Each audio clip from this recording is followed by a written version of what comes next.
moment of truth. Our dumpling.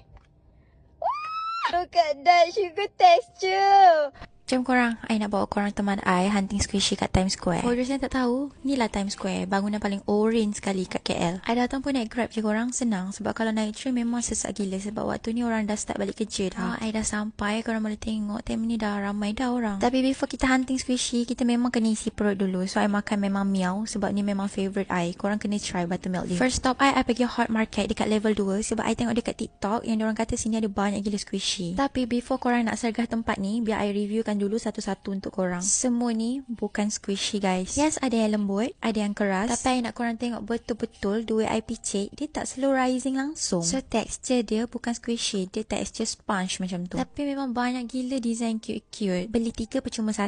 Nampak macam murah kan, tapi actually tak. Untuk harga yang macam ni, I rasa macam tak berbaloi sebab dia just macam replika macam tu je. Tapi kalau korang nak shopping dekat Hot Market ni memang best gila. Sebab dia bukan ada mainan-mainan macam ni je, dia ada jual benda lain juga tau. Oh, lepas tu I ada nampak aiskrim ni comel tapi untuk RM10 sangat mahal. So kita tengok-tengok je lah. Tapi banyak design comel. Memang comel-comel. Memang nampak macam real. And I tahu ni bukan toys. Ini macam perhiasan macam tu je. Lepas tu I jumpa roti ni, tapi dia tak slow rising. So dia macam meh. Tapi ni lah benda paling jackpot yang I jumpa dekat Hot Market. Tapi masa I jumpa ni, I macam terkejut gila sebab dia RM3 je. Even dekat Mr. DIY pun RM8. Lepas tu dapat sikit. Lepas tu korang jangan risau, I dah check. Dia memang ada gum sekali tau dekat lashes tu. Lepas tu I jalan sikit, I terus nampak bag yang cantik ni. Bag ni RM19 je korang. Sumpah cantik je kalau korang nak pakai pergi pantai ke, pergi mana-mana ke. Tapi wait, kita macam dah lari daripada topik. Bukankah kita cari squishy? Tapi tak apalah, orang kata sambil menyelam minum air. Okay, now I dah dekat Toys Park. Yang ni level 5. Yang ni I jumpa dekat TikTok juga. And finally, banyak gila weh stok dumpling dia kat sini. Tapi I tak tanya harga and dia pun tak ada tulis harga. So korang jangan marah I, okay? Kalau I tak listkan harga sebab I memang tak tahu. Macam-macam jenis squishy ada kat sini korang. Yang lembut, yang keras, yang kenyal, yang sugar texture, semua ada kat sini. I macam nak beli satu-satu. Tapi time ni ramai sangat orang. I rasa sebab tengah FOMO kot. Disebabkan TikTok orang US yang buat fidget trading tu kan. Okay, lepas tu I jumpa Nido ni. Tapi I tak tahu. I tak rasa ni original tau. I rasa dia made in China. Tapi sesuai lah kalau nak beli untuk anak-anak kan. Janganlah beli yang original yang mahal tu. Macam tak berbaloi. And hari tu I ada beli dumpling juga. And harga dia RM35. RM35 like mahal gila weh. Aku beli kat TikTok. Aku boleh dapat RM9 je sebenarnya. Okay, tu je lah. Jangan lupa follow I tau untuk next video.